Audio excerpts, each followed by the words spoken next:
ये कहानी निर्मलपुर गांव की है। एक ऐसा गांव जहां सुबह की शुरुआत गायों की घंटियों से होती और शाम मंदिर की आरती से खत्म होती थी। गांव छोटा था लेकिन दिल बहुत बड़े थे।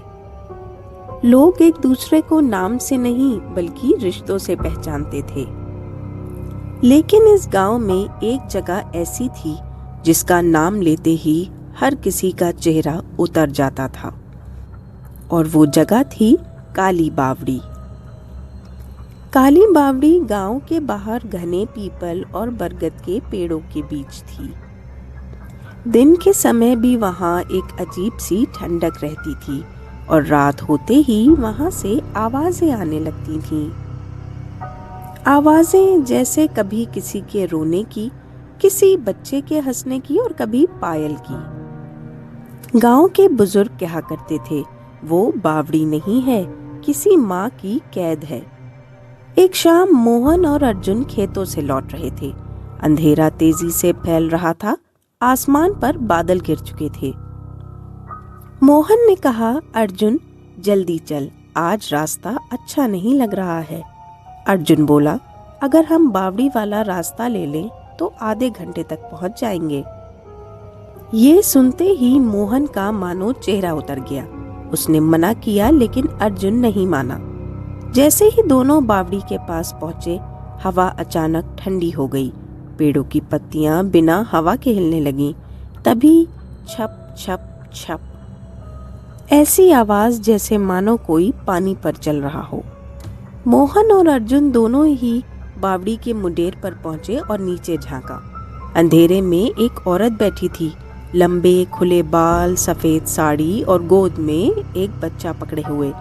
फिर एक आवाज आई, पानी, मेरी बच्ची को पानी।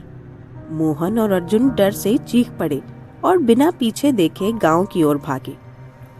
अगले दिन पूरा गांव जान गया कि काली बावड़ी में फिर से वो दिखी थी। मुखिया को सबने बुलाया, कोई उधर मत जाना, जो गया वो कभी सही नहीं लौटा। लेकिन गांव वालों में अब डर के साथ जिज्ञासा भी बढ़ रही थी। उसी हफ्ते एक काली एसयूवी गांव में आकर रुकी। 4 लोग उतरे, विक्रम, उसकी पत्नी नीलम और उनके दोस्त अमन और सौरभ। विक्रम ने मुखिया से कहा, हम यहाँ जमीन खरीदना चाहते हैं, खास तौर पर बावड़ी के आसपास।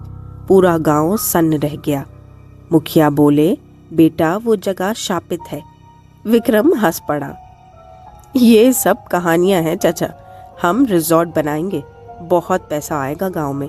गांव वालों ने मना किया, लेकिन शहर वालों को हर कहाँ लगता है। विक्रम, उसकी पत्नी नीलम और उसके दोनों दोस्त चारों कैमरा और मोबाइल लेकर शाम होते ही बावड़ी में पहुंच गए। बावड़ी की सीढ़ियां काली और गीली थीं। हर कदम पर ऐसा लगता था जैसे कोई पीछे खड़ा हो। नीलम को अचानक पायल की आवाज सुनाई दी। अमन ने मजाक किया, शायद किसी ने स्वागत किया है।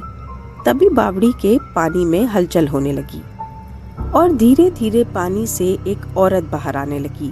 उसकी आंखें जिंदा नहीं लगती थीं। औरत ने बताया उसका नाम लक्ष्मी था। सालों पहले गांव में भयंकर सूखा पड़ा था। तब गांव के तांत्रिक ने कहा, अगर कुंवारी बच्ची की बलि दी जाए तो बारिश हो जाएगी। गांव वालों ने डर और लालच में लक्ष्मी की छोटी बेटी को बावड़ी में फेंक दिया। उस रात बारिश हुई, लेकिन लक्ष्मी पागल हो गई। वह बावड़ी में कूद गई और फिर कभी बाहर नहीं आई। लक्ष्मी का कहना था, मेरी बच्ची यही है और यही मेरा खजाना है। अमन और सौरभ की आंखों में लालच चमक उठा। चारों ने बावड़ी में खुदाई शुरू कर दी। घंटों बाद एक मिट्टी का घड़ा मिला। जैसे ही ढक्कन खुला, अंदर एक बच्ची का कंकाल और सोने की एक पायल मिली। नीलम चीख पड़ी। विक्रम ने गुस्से में घड़े पर लात मार दी। तभी बावड़ी हिलने लगी, पानी ऊपर आने लगा।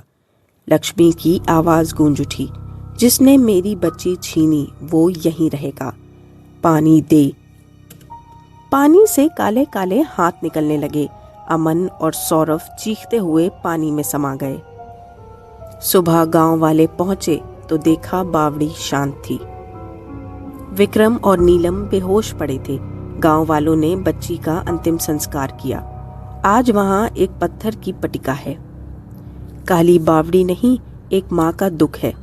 और कहते हैं अगर कोई रात में उस रास्ते से गुजरा तो आज भी पायल की आवाज आती है, छन छन छन।